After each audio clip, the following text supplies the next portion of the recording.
for anything, long as I believe. Hey, y'all. There's only one thing on my wish list. Said I want to back in my arms. All right. Let me connect us to Facebook real quick. Y'all, give me just a moment. I love this song. I don't own it. I own it. Just give me a little more light. Hey.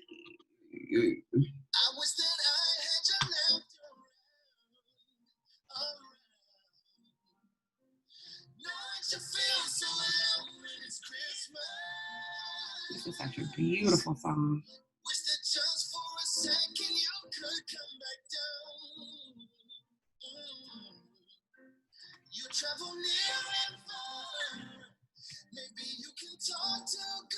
Hey. All right, I'm almost with y'all. Just give me like one more second so I can get the folks on Facebook together with us for Facebook Live. And yeah. There's only one thing on my wish list. Hey. Said I bring them home to me. I love this song. Thought that I could come and ask for All right. anything, but that ain't what I Let me pause that jam because I don't own that. I do not own it, but I love it. That was Wish List by JoJo featuring PJ Morton. And what a beautiful song. I love it. Hi, y'all. Happy Sunday. Happy Sunday. Today is Sunday, December 20th, 2020, 12/20/2020. Happy birthday, cousin Kimra. Love you. It's my cousin Kim's birthday, and I'm happy for her. I'm happy for everybody that's made it to this day and a hell of a year. What does my shirt say? It says, I ain't stunting you, because I ain't. But I'm also wearing this shirt because it reminds me of my great-grandmother, my grandma Kari, who I was fortunate to have in my life a number of years. She passed away when I was in my 20s. So I grew up with my granny. And this is something that she would always say. And I swear, can't nobody say it like her. I ain't studying you, girl, ain't nobody studying you. It's just some way she does it's like a YROU. Anyway. So, of course, it's a fly shirt and it's red and I look great in red. But I think of my granny when I wear this shirt. And so, yeah, that's what I'm doing. All right. Sunday, December 20th, 2020. Welcome to the Just Chamia Show live community check-in, streaming live on Facebook today. This is the last check-in of this year, but not the last check-in because life is hella real and I feel that we need this. And as long as y'all keep saying, Chamia, we need this, I'm going to keep doing it. I am here to talk about the topics that matter most to us Black folk and what you want to talk about. So we have lots of stuff to go over today. Of course, we'll get to Dear Love in a moment. But to get started, how am I doing? How has my week been? Well, it's been a hell of a week, like getting here. Monday, so I saw y'all last Sunday. Monday felt like a Thursday. It was a very busy, crazy, hectic, kind of day. And the week was kind of like that. I don't know if it was because it was the last week of school for my kid, essentially last week of work on my day job situation for the year. Or really what I think it is this energy, this cosmic energy that I believe in and that I'm feeling. I think a lot of people are feeling, whether they believe in it or not, of Jupiter and Saturn doing their thing with this whole great conjunction that's coming. I don't buy in or don't know enough about the whole 12/21 theory, so I'm not getting into that, but I do believe in one divine creator, and I believe that he created us and things impact us. So I'm feeling this great conjunction energy, and it's a lot, and it's big, and yeah, I'm also feeling really grateful to be here. It's like we're coming up on the end of 2020. It's been a hell of a year. I'm not one of these people that think that we're going to wake up on January 1st, 2021, Lord willing, we make it there, and, wow, the world will be brand new, and harmony and peace. I mean, that would be beautiful, but then I'd be questioning, am I in heaven? Like, what is this? Because Earth has never been this way. But I am looking forward to tomorrow, if I see it, in the next day, and certainly the next year, whatever may come. So that's how I'm doing. Moving forward, there's a whole lot of stuff to talk about. I'm going to start by pulling up just a moment some things from around the gram that I have found interesting and seen over this last week. Of course, I love my Insta therapy. And there's so much, as I see Badu serving Mama Auntie face right now. I love it that we're like, I'm in that club. I'm on Auntie status now, just like Auntie Erica. All right, so let me share my screen with you all so you can see some of the things from around the gram that I have found interesting over this past week. So one that I think is dope, and giving shouts out for Good-ish right here, right now, because I think this is really dope. So at Wokeland on the gram, they had put out this Black-owned gift guide. So not only is a Black-owned gift guide, but lots of local places that you could shop if you're here in the Bay Area. If you're not here in the Bay Area, of course, you can go on their websites and order stuff. And I think it's just really dope to be supporting and encouraging other Black businesses. So not only that, but the companies that they featured here are really cool. Candles, Black Girl Greenhouse, the Wine War, who she curates wines from by Black people of color from all over the world, and has these really cool bundles and more. So y'all can check this out. I thought that was really nice, really dope of her. Shout out to my girl Super Sauce, who was really skeptical about posting this post, but I thought it was really great that she did it. And she posted her commentary to a post that Lizzo had done, or a series of posts that she did on her Instagram about her cleanse that she did. And I thought that, Sauce, she said it well. You could go on to @SaucyWest at Instagram and watch that, see what she had to say. I think it came from a place of love. I think it came from a place of informed, well thought helpfulness. Like that's really what she was saying for all those who watched it. So over 50,000 views. Keep putting that great energy out there. Hashtag fat and free. I love this clip. Let me see. Ooh. All right. Anyway, so you can see here. Listen. I don't have that type of richness. My richness is life forever. Are you a rich man? When you mean rich, what you mean?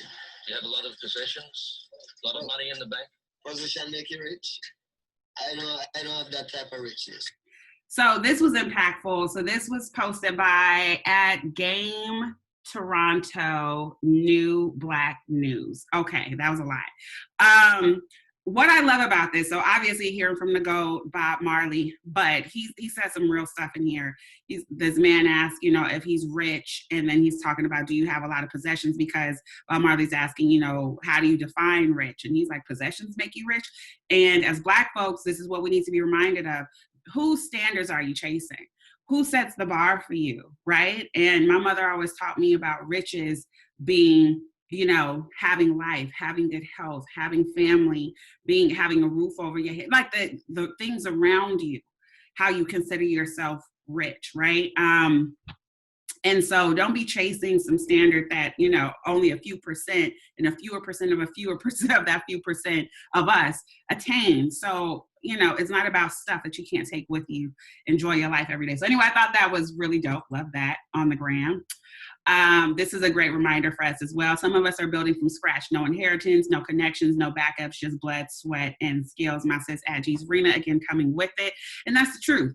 As Black folks living in America specifically, we don't have the generations of wealth, or even, and wealth, I'm not talking about millions that were passed down, because most people don't have millions that were passed down. But you might have your grandmother's home, or some heirlooms that you could go on Antique Roadshow that are surprise worth thousands of dollars or something. We don't have that.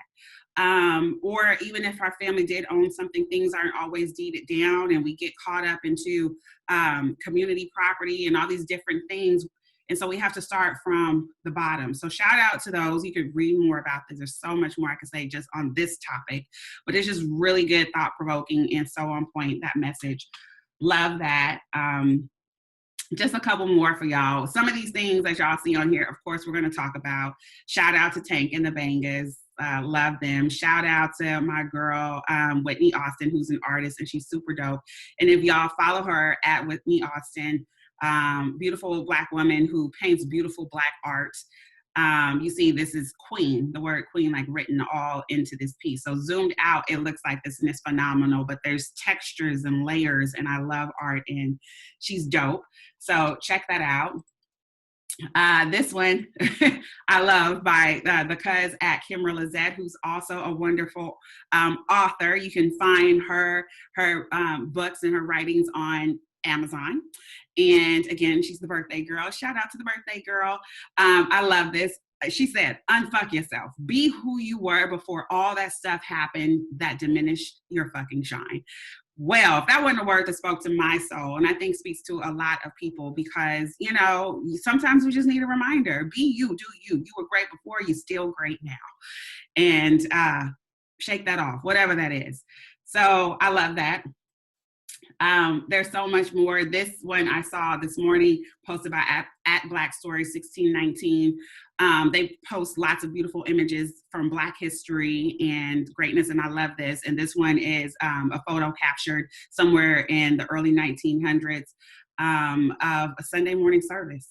And what I like about this and why this resonated with me today is because it's beautiful, and this is our history. This is us congregating. This is us spiritually feeding ourselves. This is us feeding our community by gathering together, catching up on the good news, getting a little bit of word in, having a good time, a lot of times good meals served around Sunday somehow, whether it was at church or at home, you know, the reverence of Sunday and community and family in the Black community. And that's what this picture reminded me of, you know, and I think we need images like this to remind us of who we are, where we come from, and that our history isn't just twerking or struggle or being drugged by police or, you know, whatever, but we're also this, you know, this is Black love to me. So I love that. It's all that. And then last one from around the gram from this week, because there's so much that I see, but these are just things. And I wonder if you guys are seeing things on social media, whether it's, you know, Twitter or Instagram or Facebook, and you're liking this and you commenting on this or whatever, like, what is it about it that you like? What is it that's really resonated in your life? By what you're seeing, and what is it doing to uplift your spirit? So that's the thing, or what is it that it's doing to challenge the way that you think, or to strengthen your mind or your brain or your existence, or, you know, just bring awareness and teach you something. So some of the things that I'm doing is I'm reading stuff and consuming content, the bit that I do when I'm on social media. This last one by at Miss Kenny. Oh, I love her. She's so funny. On the gram. And this says, I am at peace with my past. I am in love with my present. I am excited for my future. I'm going to leave it right there. So y'all, those are just a few things from around the gram that I found interesting since I talked to y'all last week. If you have things that you like from around the gram that you think I should see, or you want to see and talk about, you can DM me, you can email me, info@Chamia LaRae, DM me everywhere at Just Chamia. If you're on Facebook and watching, drop it in the comments, things that you want people to see. Yeah. Okay, so those are a few things from the social media universe. Again, the holidays are upon us. Woo-woo. We're in holiday season. How are y'all doing? How are you doing? Is all your shopping done? And I don't just mean like gifts if you're doing the gift thing. You know, your grocery shopping, what you need, so you're not out here in the stores with the last minute folk, or with just a whole bunch of people, because a lot of people shop when they can. It's not just at the last minute, so we need to be mindful of that. But do you have everything you need? How are you going to be safe this holiday season? I hope that everyone is planning to remain socially distanced, not congregating, multiple households, you know, all that stuff we can do to keep our people safe. If you are shopping, again, I encourage you, at least in part of your shopping, just to give a little bit to a Black-owned business. to shop local where you can. I hope that Marcus Books is open today. Go buy Dear Love and Marcus Books. But I am hoping to stop by there, get a calendar, some other stuff. So I'm not just saying it to y'all. I'm walking the talk as well. So do that. Shop Black, shop local. How are you giving this holiday season? There's lots of people in need in our families right here in our neighborhood. And of course, there are people who are food insecure, housing insecure. I encourage people to give what you can, this holiday season, because while we are certainly blessed to be here, there are a lot of people who are struggling. And you don't have to be poor to be struggling. I want to say that because I think that that's a very big misconception, is that the only people who struggle or experiencing difficulty are people who are jobless or homeless. And that's just not the truth. There are lots of people, you can make however much money you make and still be struggling. People don't know your bills, don't know the way your life is set up, don't know your debts, don't know your this or that, and it's not also always about money. People also struggle mentally, emotionally, physically, lots of different ways people are struggling. Some people might not be able to physically get out and get to the store, and some people might not know how to shop on Instacart. So it's good when you're checking in with people to see how they're doing overall. And don't assume, because some of us, we struggle and we have a very difficult time.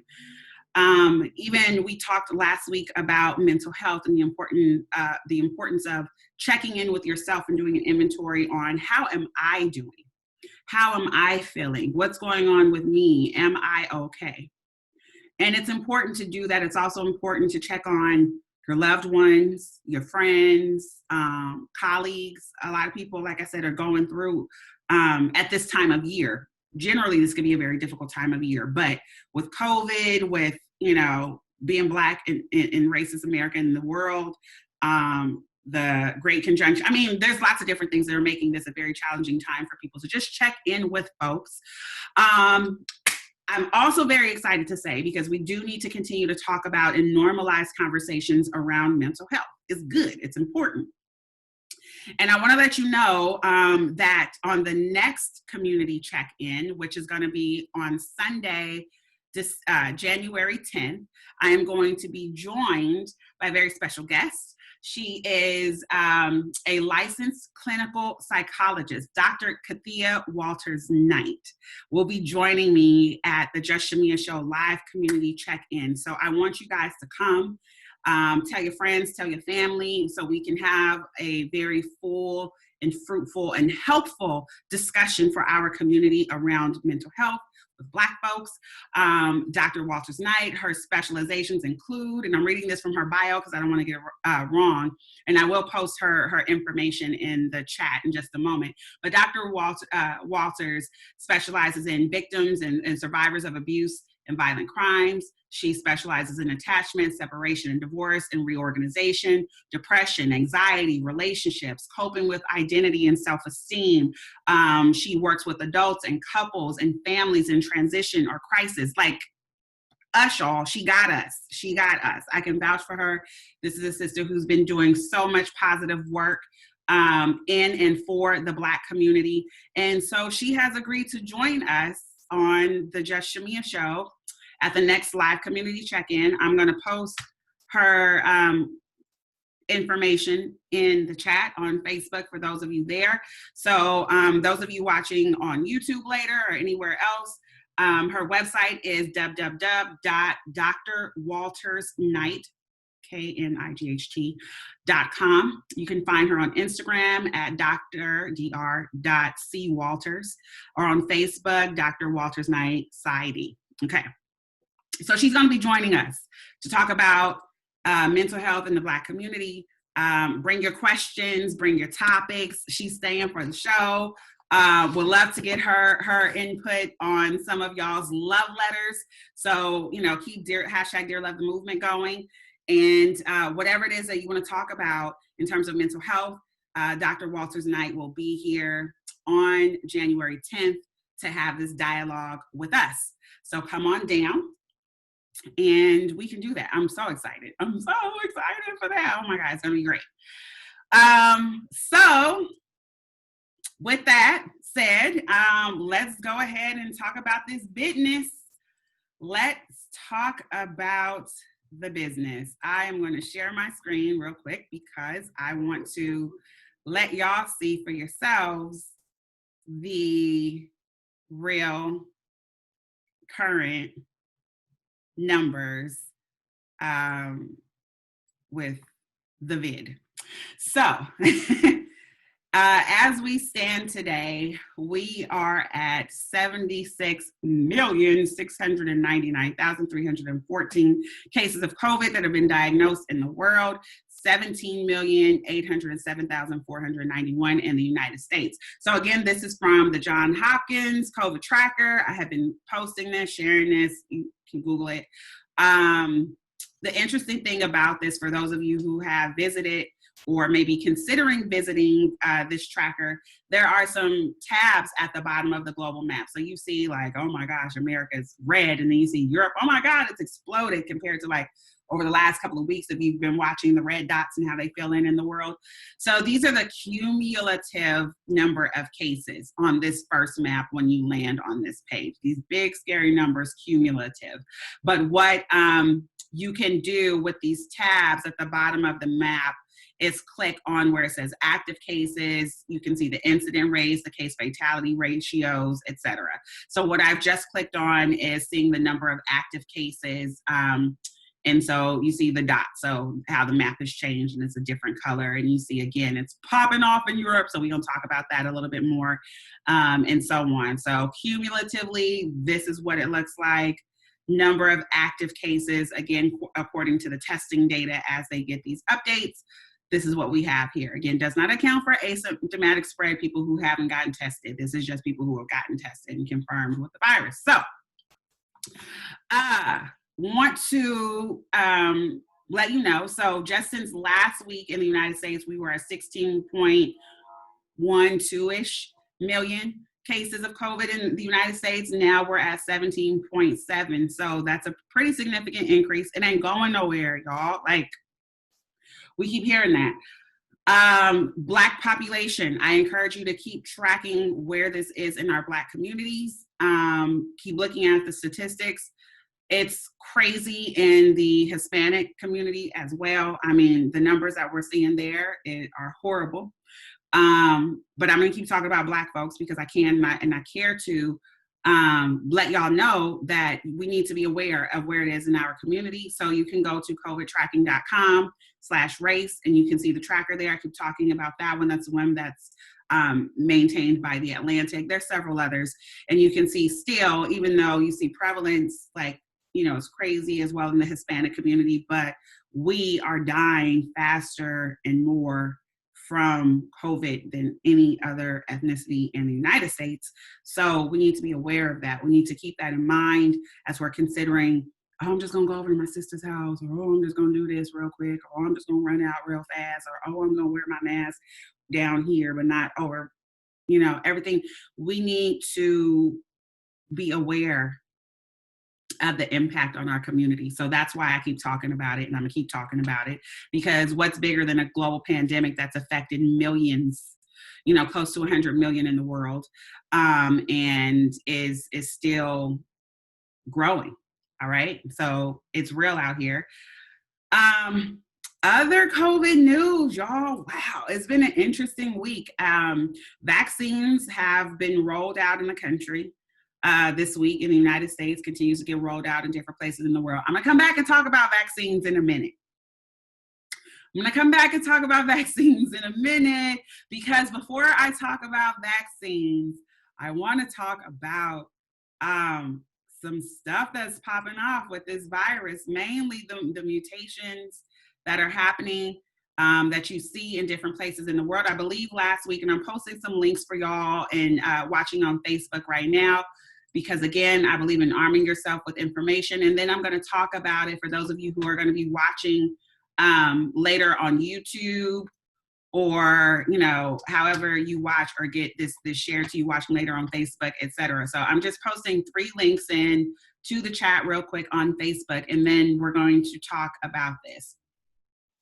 So there was an article that I shared with several folks last week too. We may have talked about it here, about a different strain of the coronavirus in Australia that was much more aggressive, and it is transmitted faster. So here in the United States, we've been hearing about this 5 to 10 day incubation period. So like if you traveled, you're supposed to wait 5 days and then go get tested to see if, symptoms develop and, whatever the incubation period is and all that before you can get a positive test result. So what we're seeing with this new strain is that it's much more aggressive, it's transmitted faster, et cetera. So that was in Australia. Well, let's talk about some stuff.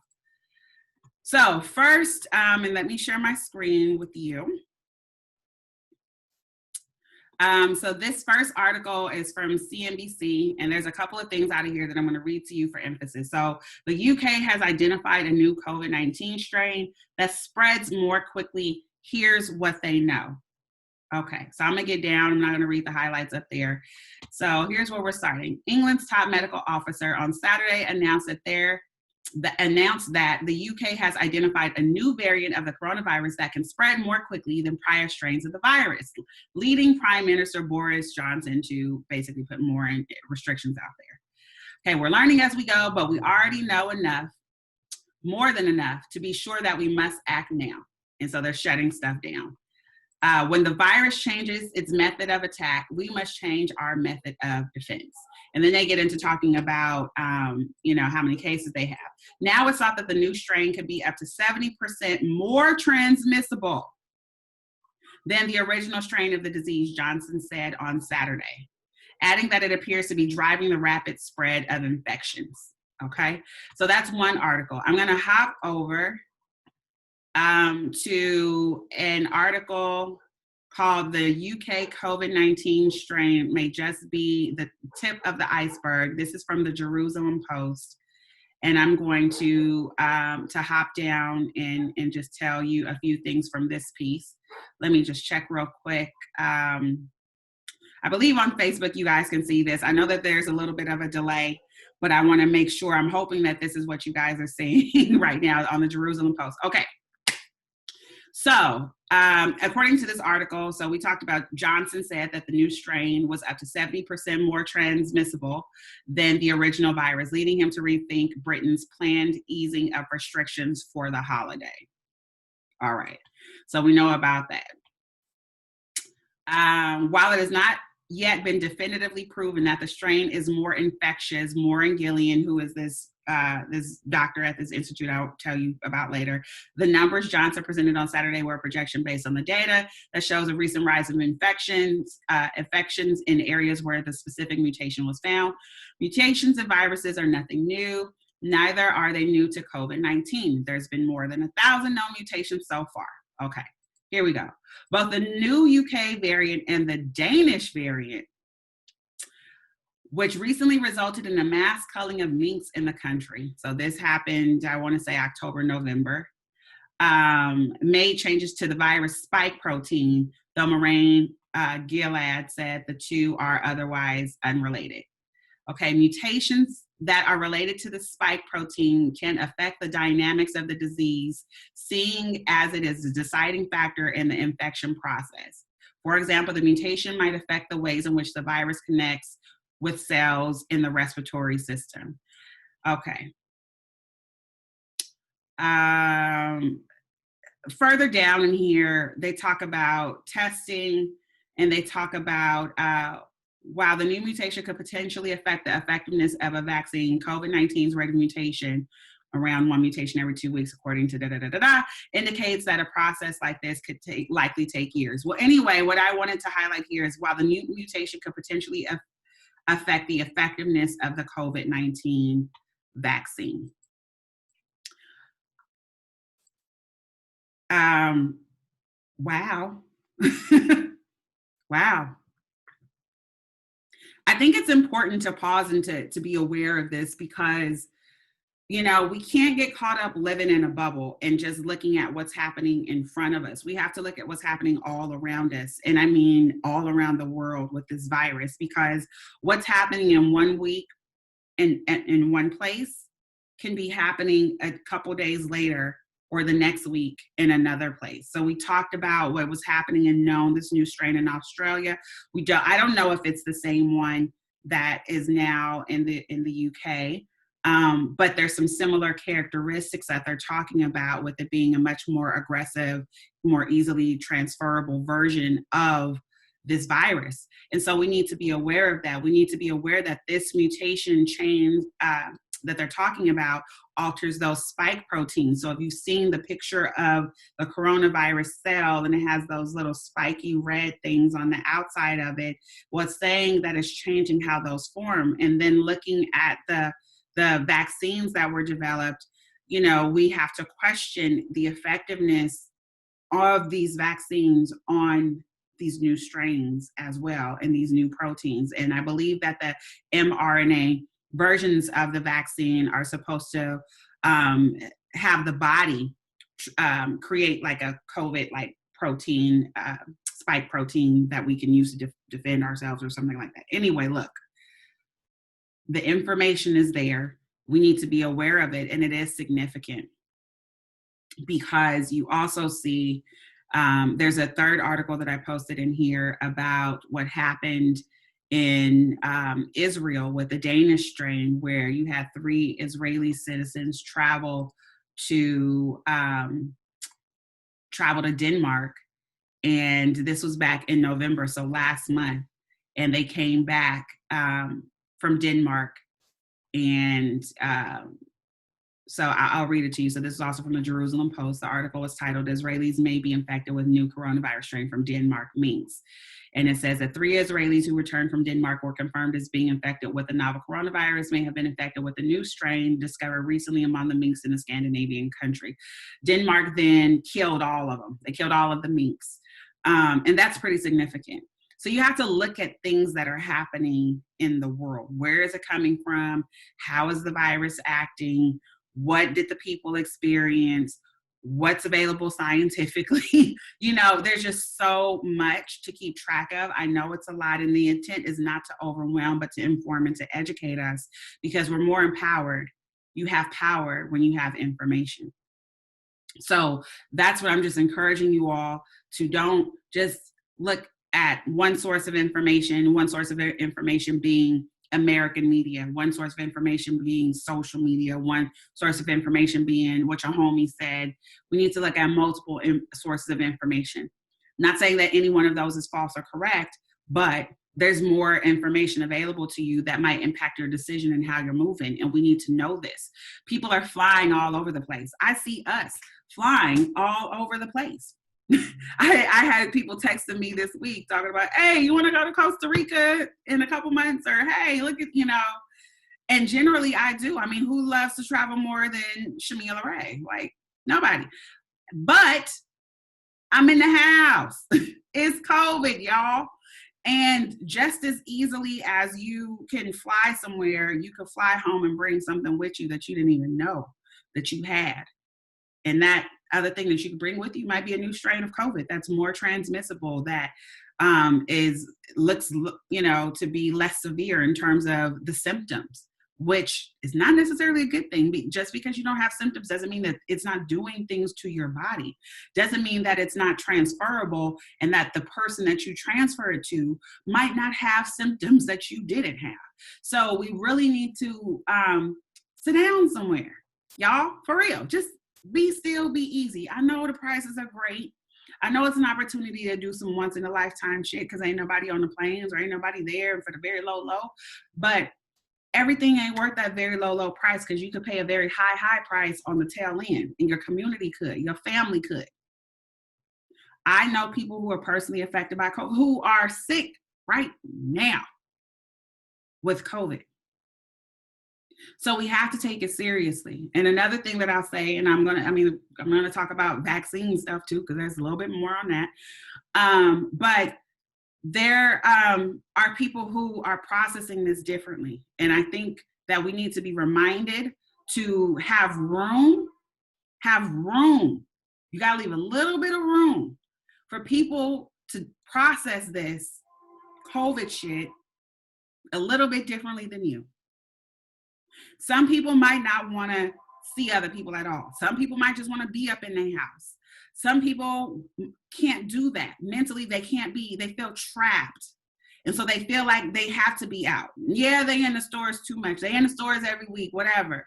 They're wearing their mask, whatever, but they got to move. Some people are like that. And we have to leave room for that understanding. I get it. It's not me. It's not what I would choose to do. This is how I'm moving.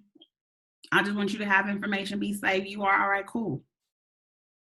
But we got to respect each other, not criticize each other for the decisions. I'm not trying to criticize people who are traveling, and I'm not saying you can't travel safely. But what I am saying is we need to be aware. My advice, if it were me, this is what I'm doing. I'm sitting my tail down somewhere for a minute. It's not worth it because I see that it's possible that we could be exposed. We could be exposing people when we get there. We could bring something back. That's how I feel about it. People feel differently.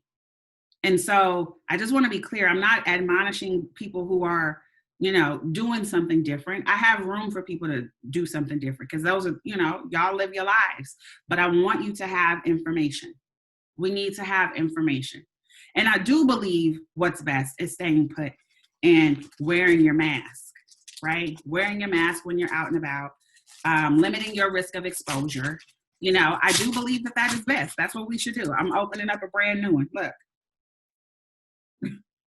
Every week, every time y'all see me, you're going to see this. Because this is a message that we need to be spreading. Wear your mask, wear it properly over your nose and your mouth. That's the business card for who made it. These are courtesy of Baby Leo Designs. Thank you, Baby Leo Designs, for the mask hookup. I appreciate you. Another local company. I appreciate y'all giving the Just Chamia Show some love. But the proper way to wear your mask is over your nose and your mouth. Not down here. Not down here. Like this. Okay? And there's different types. Find the one that you can breathe in, Black people. Because I hear that a lot. I can't breathe in that. Hey, you talking, you can breathe, fool. Okay? For real. I'm just saying. I love y'all cousins, but you can breathe if you can talk. So you're breathing. So that's that. This is real. Just make informed decisions. Now let's talk about this vaccine mess this week. This shit has been so funny to watch. Like, it has just been entertainment for me. I mean, COVID is not funny. People getting sick and dying is not funny. I'm not talking about that, so calm the fuck down. What I'm talking about is funny is the propaganda campaigns for the virus. So I'm gonna talk about a very specific part of it. I'm not talking about the reporting that they're here. I'm not talking about that they're being distributed. Thank y'all for giving us the information. What I'm talking about is how the mistrust and how the distrust and how the discomfort that Black folks have against vaccines or the medical industry as a whole because of things that have happened to us, not just in the distant past, recently, all over the world. We don't just look at what happened to Black folks and the experiments that happened here. It's so interesting when you get into these conversations about why Black people don't trust the medical industry. They throw up Henrietta Lacks and the Tuskegee Airmen experiments. Yeah, those are two, but they're so let it echo. So many more, right, than those two that have caused this distrust, right? And it's not just things that have happened long ago. There are things that are more recent. That's a whole nother conversation, but you can Google that if you don't know. So the vaccines are rolling out, being given to people all over. Those of you on Facebook Live, everywhere, I want to know what y'all thinking about it. Are you taking it? You believe in it? Those of you who may want to join the conversation, watching on Facebook, thank you. The link to the Zoom, if you're interested, is in the description there. You can click see more, and the Zoom link is in there. But these vaccines and how they are publicizing this, I have just found it to be really, really funny. So they're talking about, that Black folks don't trust the vaccine. They don't trust it. They don't trust the process. So what was the first image that we saw? We saw the sister, the nurse out in New York or East Coast, wherever she was, with her sleeve rolled up. First one, this country, to get the injection.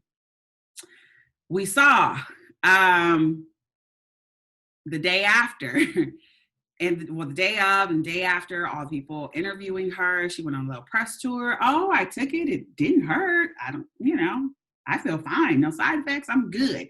They wanted her to be the face for Black folks, to make you comfortable. Let's put a sister out there up front and say, Black folks, look at me. You could do it too.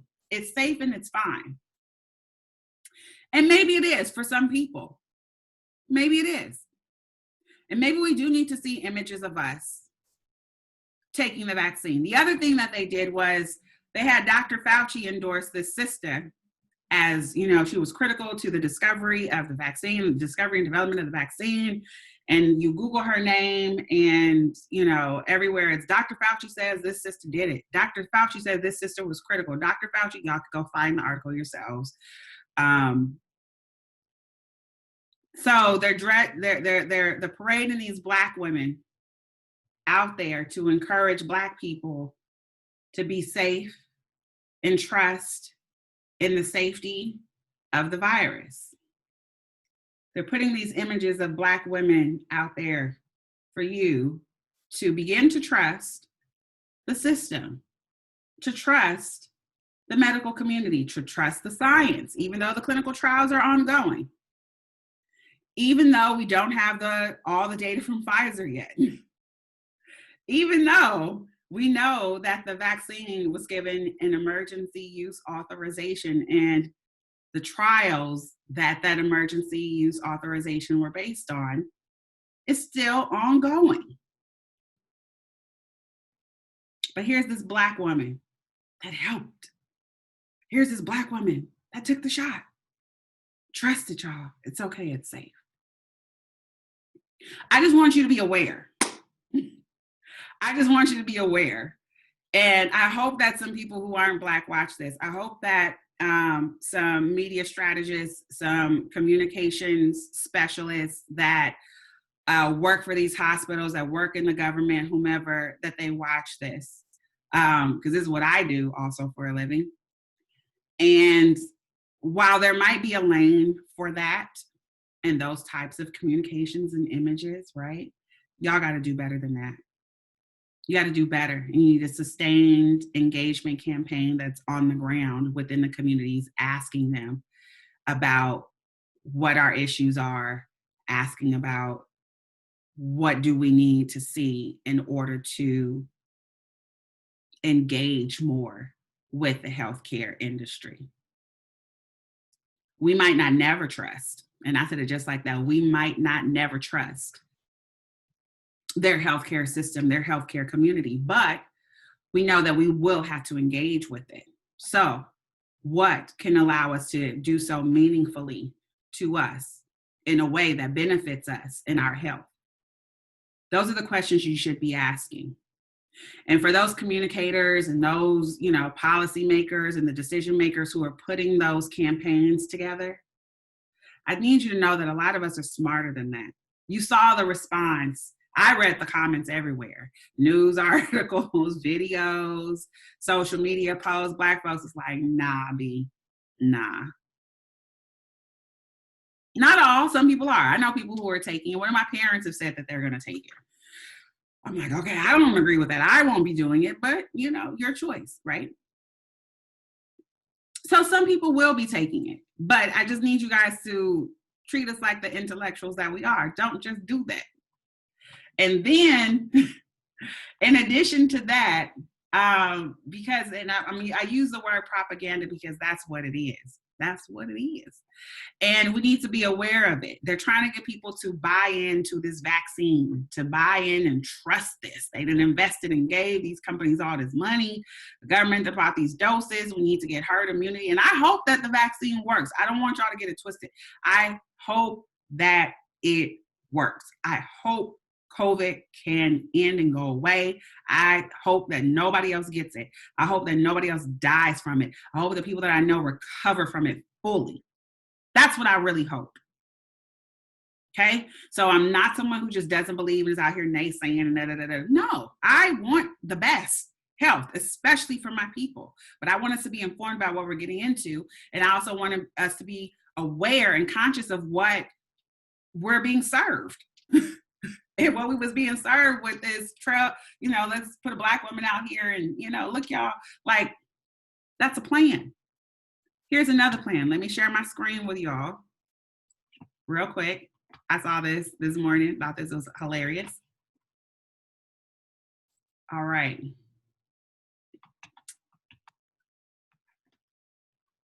Let me share my screen so y'all can see this. This was funny too. For something else that I think is on a lot of kids' minds.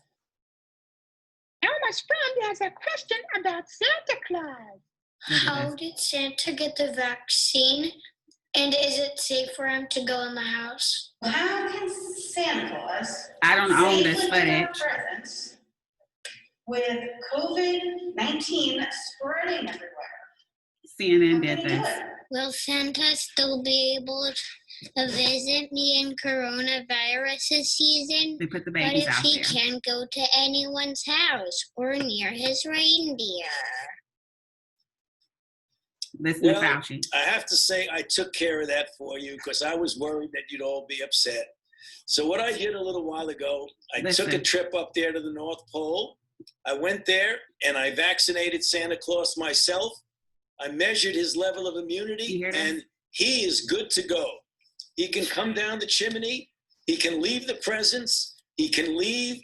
All right, y'all. All right.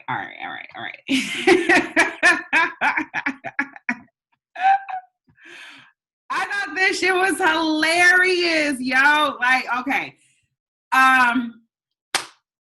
Not all people believe in Santa Claus. And I'm using the term people instead of children because there are some adults that believe in Santa Claus, right? But it's really interesting that even the vaccine is being marketed to children. And that's how I'm receiving this.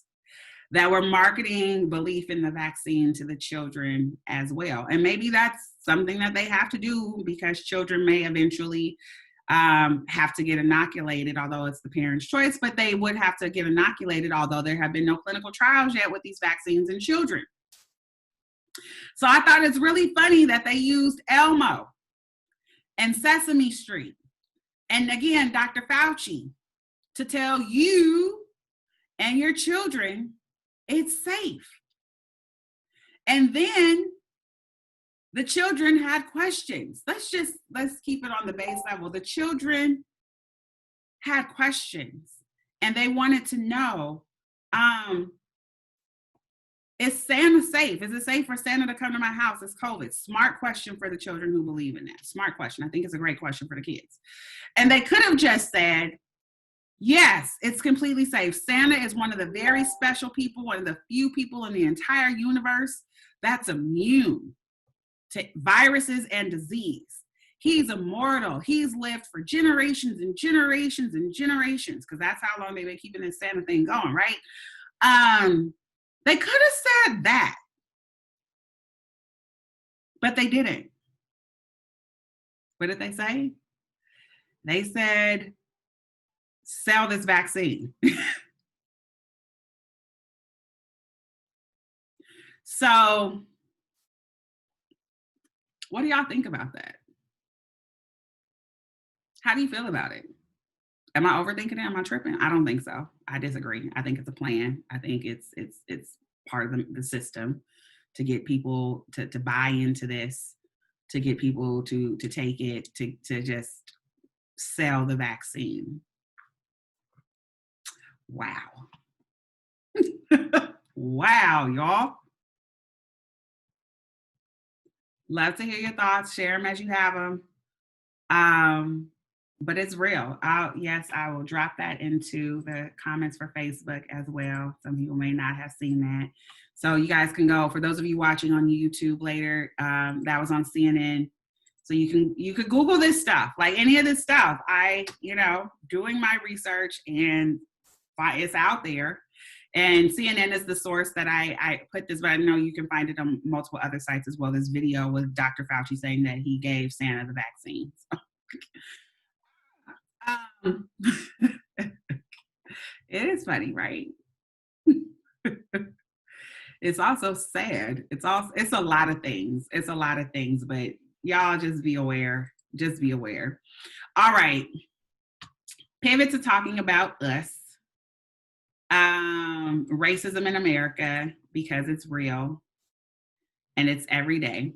I'll start by talking about a situation that I had this week. I guess it's a nice transition talking about COVID, because it started with a conversation about COVID where a colleague of mine has COVID. It's COVID positive.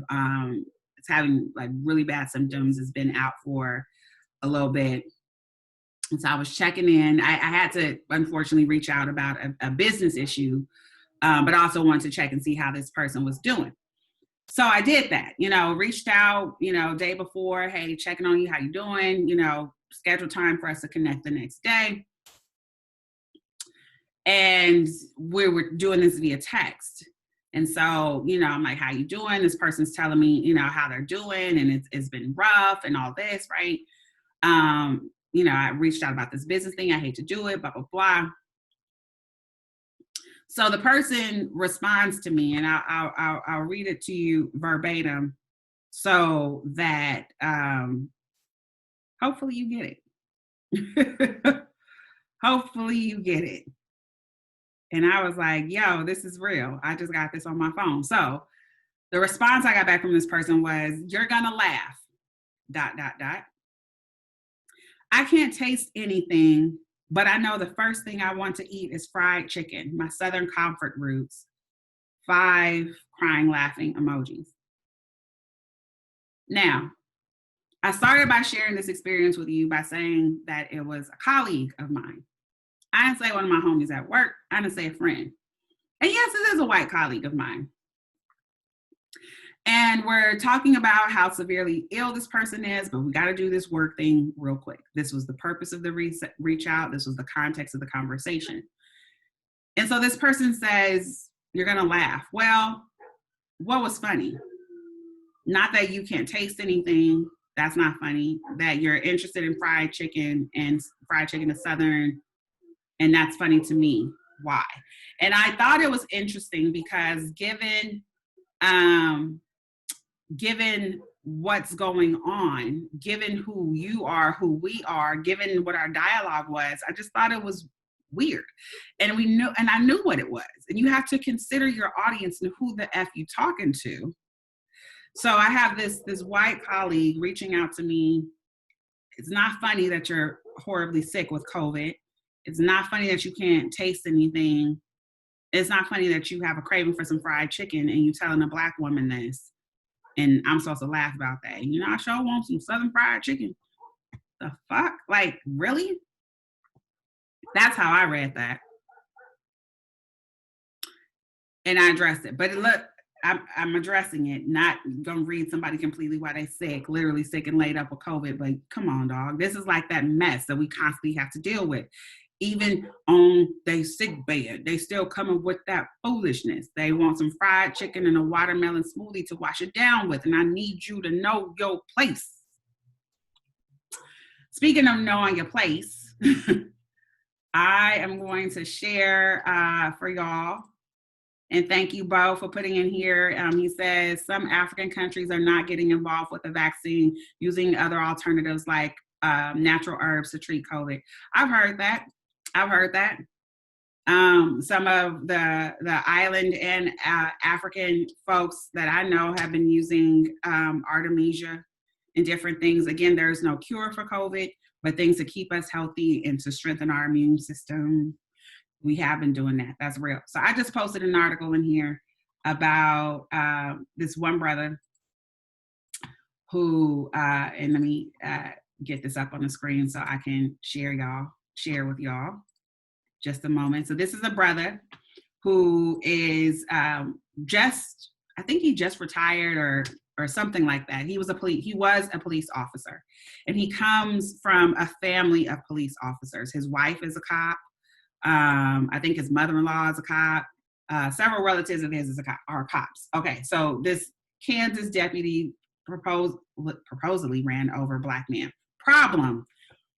purposely ran over a black man. Okay, there's a video of this, and I'll play it real quick. So you see the brother running,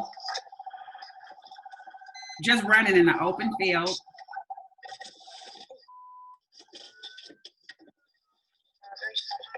I'm gonna stop there.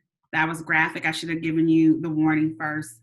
But this is a brother who was just run down. It was a traffic stop, and he got pulled over. He was complying, but then his car was surrounded by these other cops, and it's nighttime. He's on some dark country road by himself out in them near parts. We know what that's like, and he was scared. So he got out and he ran in this open field. He ain't had nothing on him. He wasn't pointing anything at anybody.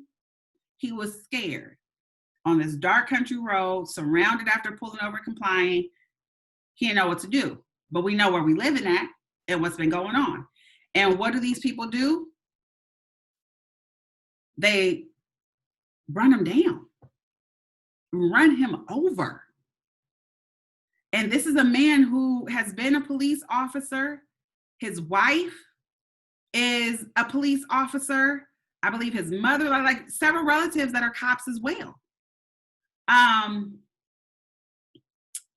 Let me see. I'll read this to you. It says Z Womack, and I posted this in the comments. This is from the apnews.com for those of you who are going to watch this on YouTube or other places later. So YouTube, you're not going to see all the links that they see in Facebook, but you can look this up. All right. So in this same article, I just showed you the clip from, Z Womack watched the video of her husband being run over for the first time on Wednesday, replaying it 4 times as she struggled to understand why the deputy felt justified in using such force.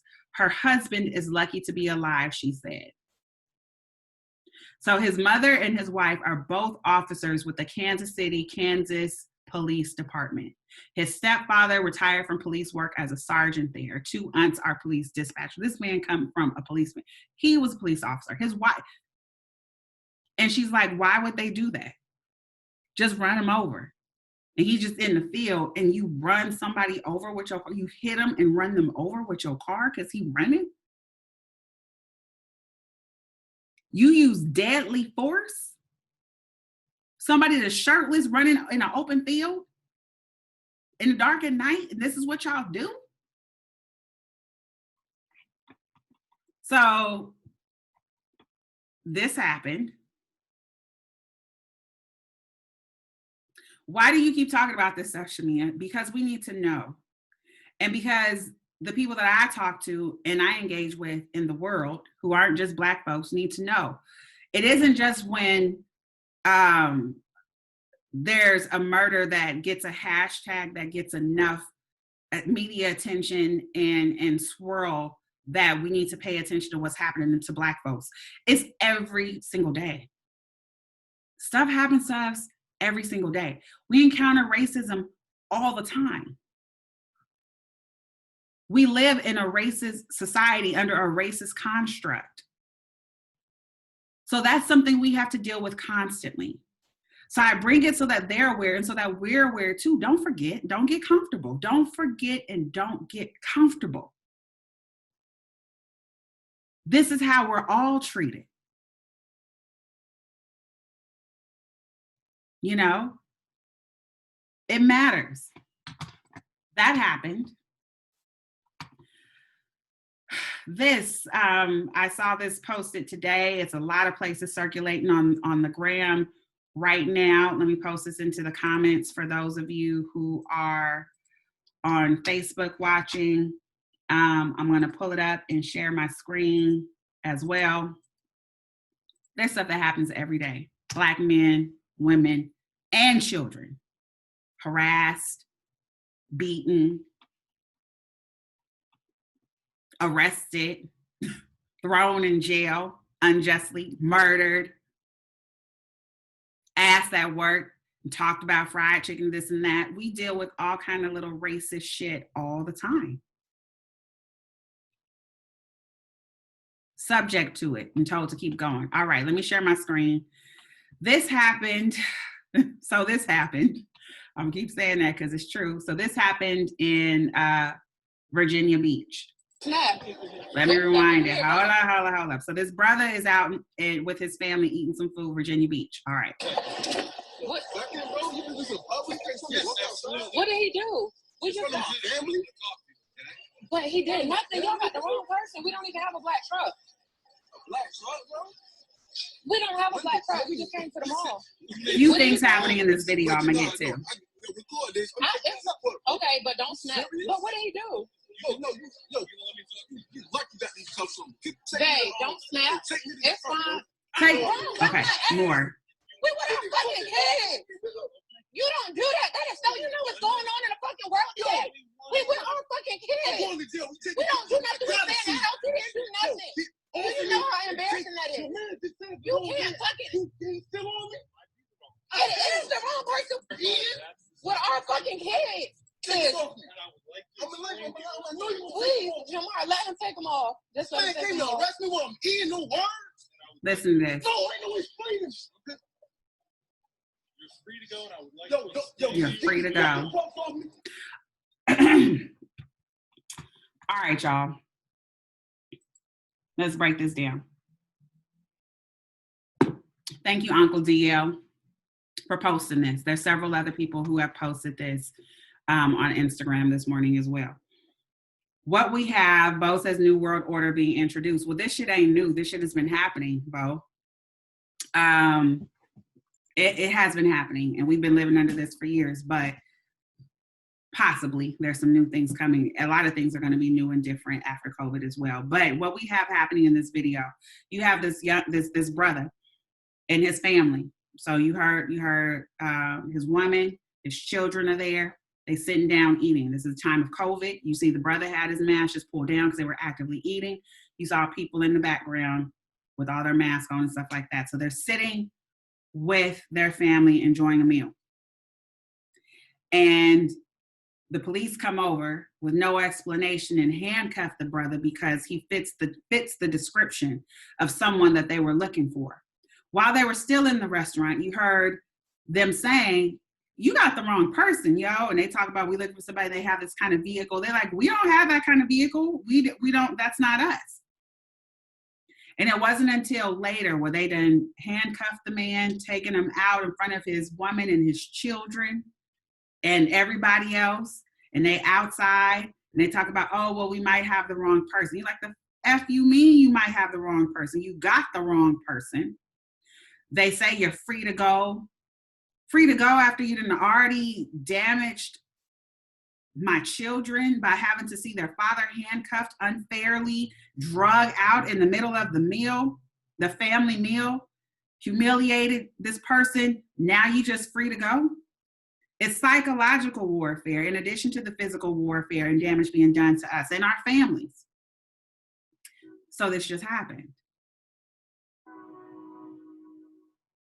We need to be aware. It's not sometime, it's all the time.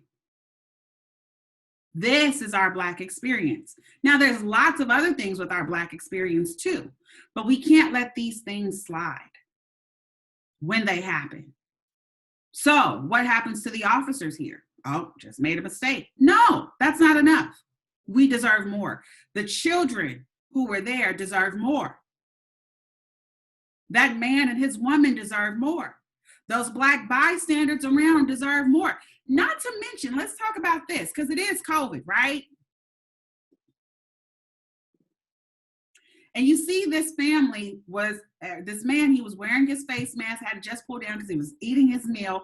Everyone else is masked up. Why didn't the officers have masks on? Why did they not wear face coverings? Why are they putting this family at further risk of harm by not wearing a mask? That's also a problem.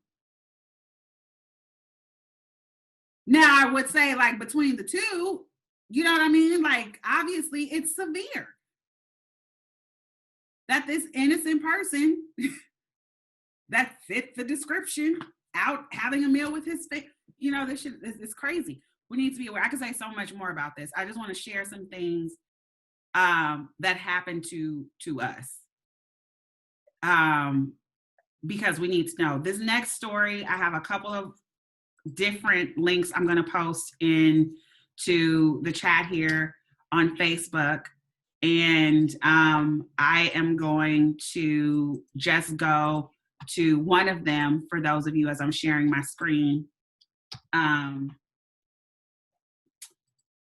Because it's insane. I'll tell you where to find the first one. The first one, if you go on Instagram, I believe on D.L. Hughley, there's several people, Earthquake, several folks that posted this full video from, it was CBS Chicago. It was like an 8-minute video of the tape. What tape are you talking about, Chamia? Okay. Video came out this week of Sister Anjanette Young being harassed, humiliated, and abused by the Chicago Police Department. That's what I'm calling it. Last year, so sometime in 2019, she had just come home from work. She was changing her clothes. As many of us do, we come home from work, we get comfortable.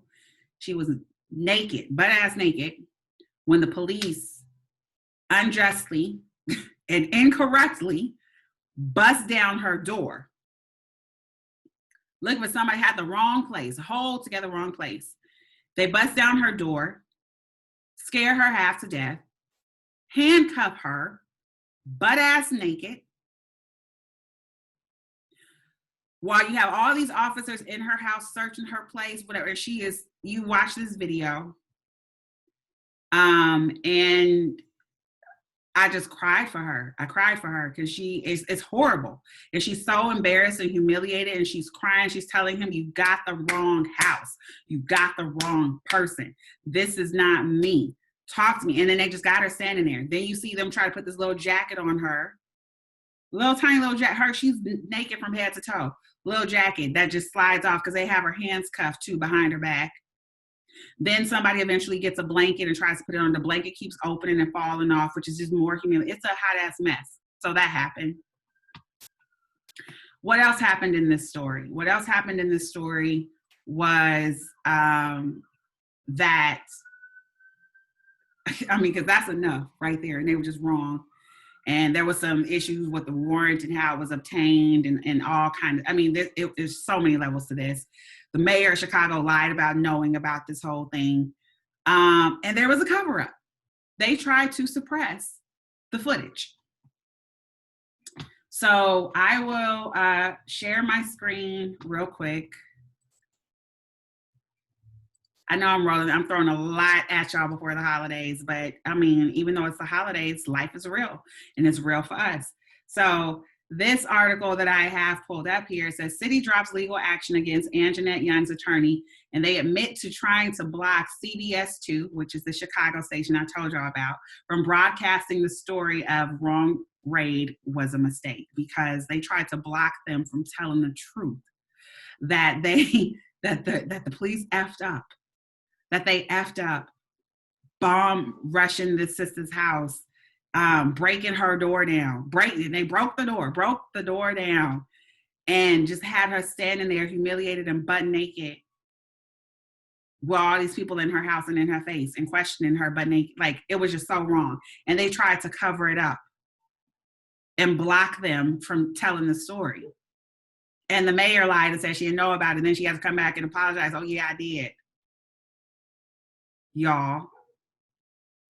So, I mean, you could go and you can read this for yourself. You could go and watch the video. I don't want to listen to this sister cry and holler no more, because that's traumatizing. Hearing Black men, women, and children crying out when they're being abused, and even as they're being murdered. We've seen so much of that. I don't want to see this anymore. But we have to be aware that this is happening. I watched the whole 8-minute thing when that, was made available. I watched this story here, the follow-up on the cover-up. This is what's going on. Some of what's going on, because there's more all over the world. There's certainly more in this country. There's more right here in my community. I just said something that happened with me, right? Joking about fried chicken and shit. Come on, Chamia, you know I didn't mean it like that. Well, how did you? Okay. So, hey fam, I see you. It's real. And I need us to be aware, again, that racist incidents don't just happen sometimes. They happen all the time. I want to encourage us, Black people, keep calling it out. That's something we can do. That's a way that we can assert our power. You see wrong, you experience wrong, call that shit out. Don't let it slide. Even if it happens on your job, right? We need some stuff to change. But the change, some of this change, a lot of this change is not within us. And we can't control people's willingness or readiness to change. But we can call it out. This shit ain't right. This needs to change. Let them know. And I encourage you to keep letting them know.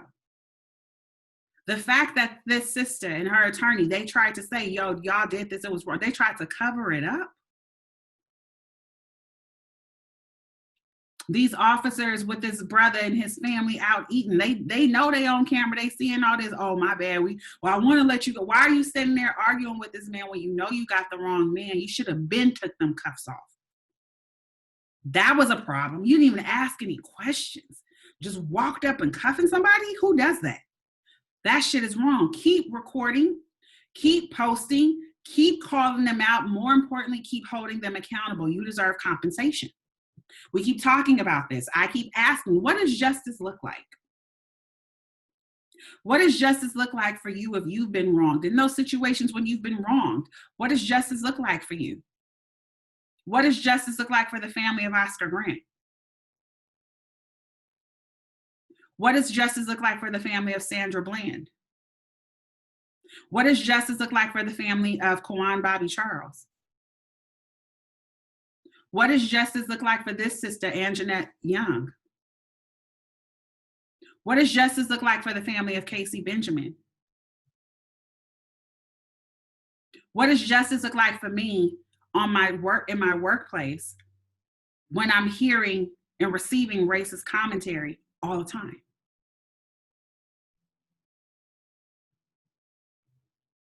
What does justice look like for you and the things that you've experienced? I need us to think about that, because when given the opportunity, when asked the question, when given the opportunity to educate and inform or to get it, you need to know. And you can't just throw out the word reparations. I want reparations too, but you need to know specifically, what does reparations look like for you? And then what does it look like for your community?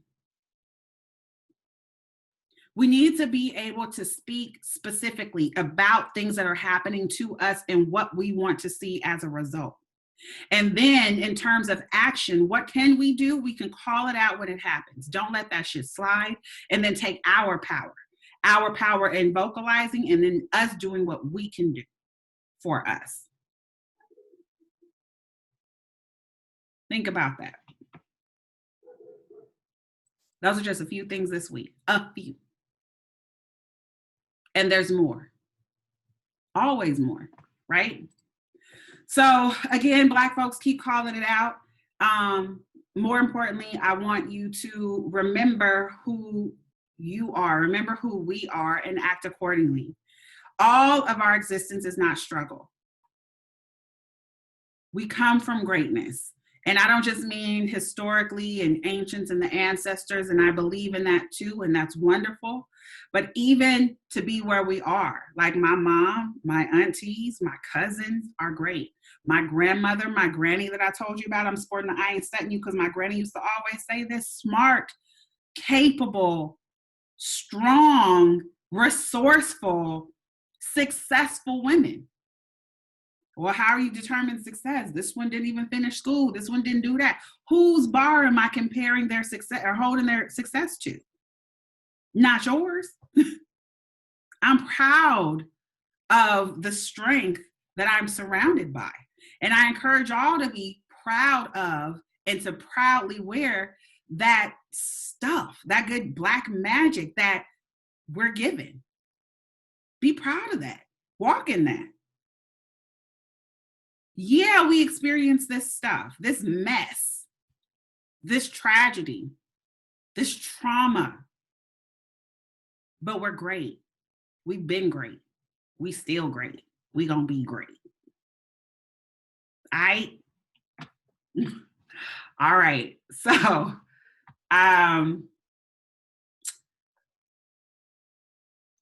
thank you, cousin. I appreciate you pulling up. She's like, preach. Real talk, though. We're having real conversations about things that matter to us Black folk. So I need you to know. I need you to be aware. Tell somebody else. Live accordingly. All right. That was a lot. Let's pivot to self-care.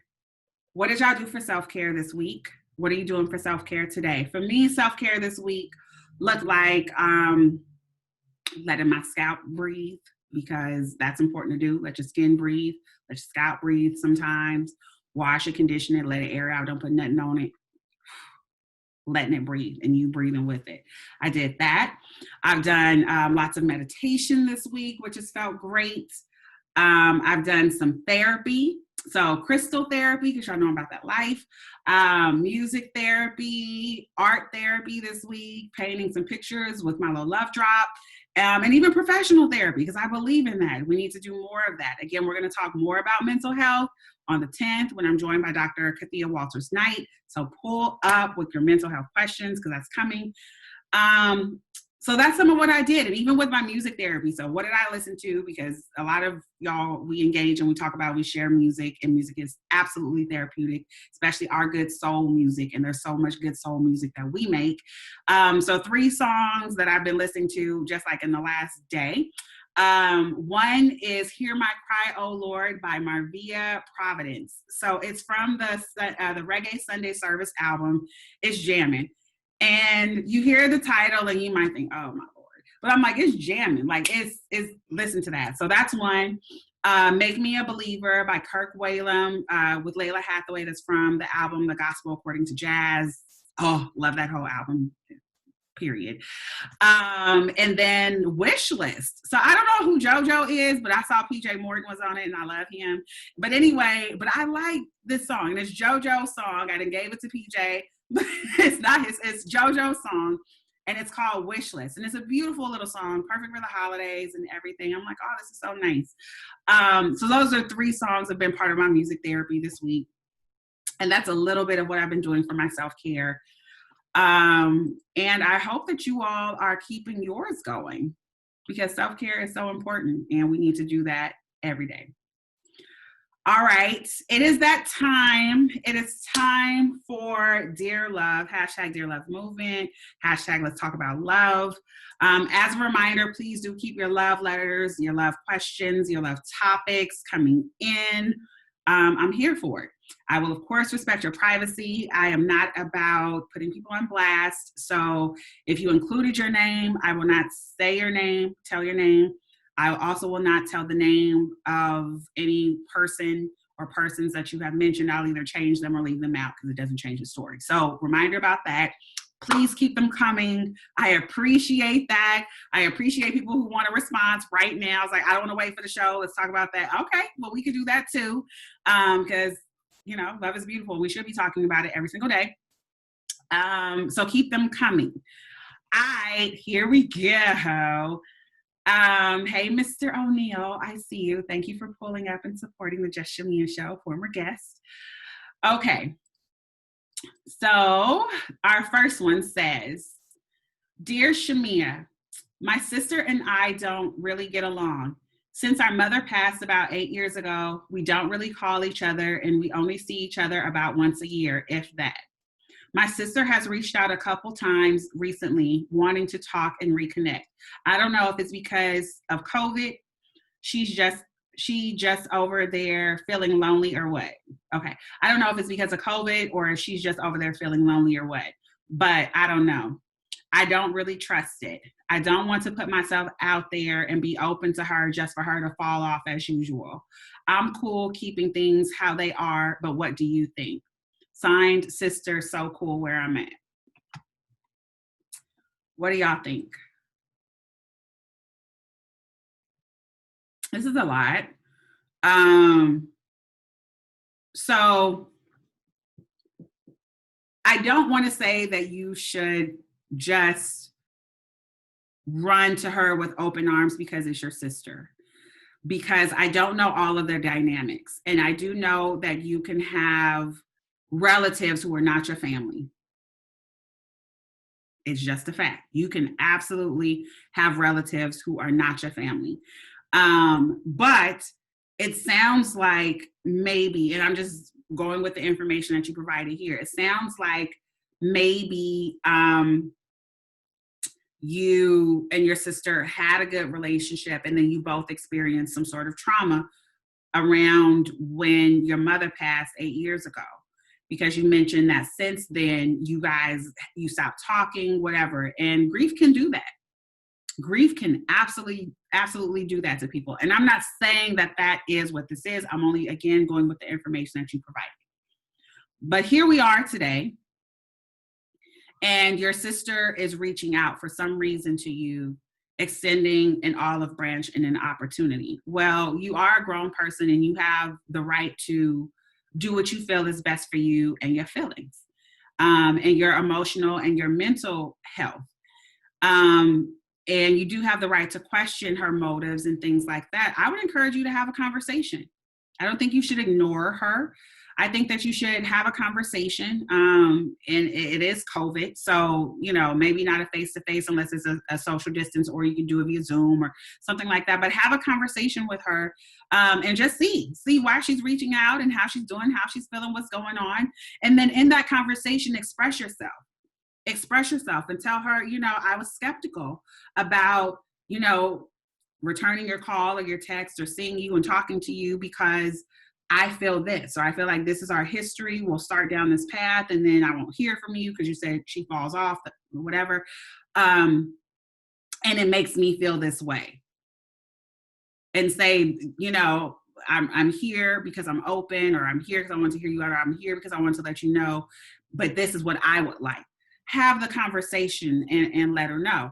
Now, the other side of it is that I do believe in family, and I do believe in love, and I do believe in forgiveness. And all that's to say, if someone is treating you poorly, should you keep putting yourself out there for them to keep running you over? No, don't be no fool. I'm not saying that, but I'm saying if there's an opportunity to continue to spread love and receive love for that person, you should do that. And it might mean you guys don't have to talk every day, but you just check in from time to time and, build the relationship as you can in a healthy way. And you have to figure that out. I mean, there isn't one way for that to look. So I can't say do this and then it'll look like this. No, there's lots of different ways for that to look. But I think that for the strength of family and love, at least have the conversation and then assert what you need and ask her what she needs in order for you guys to have the relationship that you'd like to have as sisters. Try that. And if it doesn't work, it doesn't work. And maybe it doesn't start with you fully extending yourself and just being totally available and all of that. You can start with smaller steps and then see how consistent she will be or that you can be, but to try that.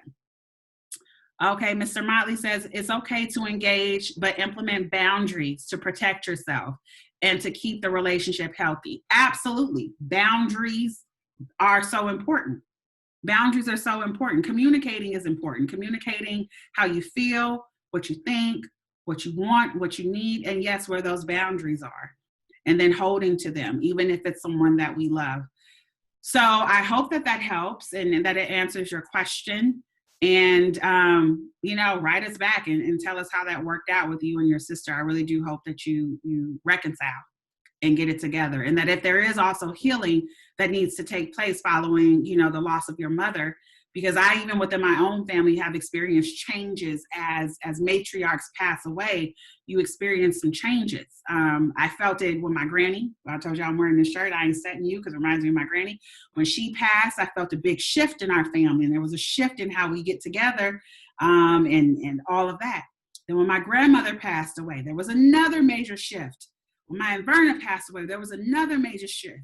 And I know that in families, it's not just always when one of the matriarchs passes, even when some of the patriarchs of the family passes. The point is that, loss can do something. Loss can have an impact on the individuals and on the collective. And so maybe that's something that you guys need to process, is the impact of the loss of your mother on your relationship and probably your family as a whole. If you have children or other relatives too, it may have impacted your relationships with them too and how you experience them. That's a very real thing that we don't talk about a lot. So that's something to do a plug for. January 10th, Dr. Walter's Night is going to be here. This is absolutely something we can talk about, the Black family dynamic and coping and supporting each other through grief and what that looks like. So just want to let y'all know that. Here's another one. Okay. Question. COVID is destroying lives right now, and you keep talking about its impact on Black people and how we need to be aware. Thank you. Okay, you're welcome. That said, it seems like you're pretty unaware of where people are right now, and it doesn't make sense for you to try to talk about love and relationships with everything that's going on. Bigger, more important things, real life. You are a very smart sister, and I love what you're doing, but shouldn't you just focus on the issues and put the love fluff down? Just saying. Wow. Well, what do y'all think about that? Should we be talking about love when there's so much real life and real things going on? Hell yeah. Absolutely. I'll never stop talking about love. Why? Because love is everything. Love is how we're here. I believe that. I believe that I am love as an entity. I believe that it's my job, it's my responsibility, it's my purpose to be love and to spread it every day, everywhere, and everything that I do, everywhere I go, everything I experience. And I feel that as Black people, we can't get enough of it. We can't get enough or have enough love ever. And so if I can do anything to support love, encourage love, make love grow, and let love be a positive place in the life of the Black people I know, I'm going to do that. I also believe in relationships. So like we just had a love letter come in, the sister talking about her relationship with her sister. I'm not just talking about romantic relationships, and that's something that we need to open our minds to. Love is more than just romantic and intimate relationships. Again, love is everything that we do. That's why I'm talking about self-care. I'm talking about all these different things. Our love and awareness of our right to exist and to live healthy lives. That's what I'm talking about, racism. All this is talking about love for us, right? Our health and being aware of COVID. All this is love. So that's what I'm going to do. That's what we need. That's what I feel we need. And I feel that there's a lot of people who talk about a lot of things, and this is what I'm choosing to focus on. Certainly even on the relationship angle, because you did mention that about it doesn't make sense for you to try to talk about love and relationships with everything that's going on. Well, what part of what's going on is that, again, and when I've talked about this, and I'll keep talking about it, there's a war. There's a war on Blackness. There's a war on a sense of the Black self. There's a war on the Black family that's been waged for hundreds of years, right? We see it in this country in terms of the policies and the laws and the practices that are put into place, right? And how we live. We see it in the mass extraction of Black men from Black. I mean, there's so much fact on this that there's an attack on Black love. And so we need to be aware of it so we can address it, fix it, and repair it.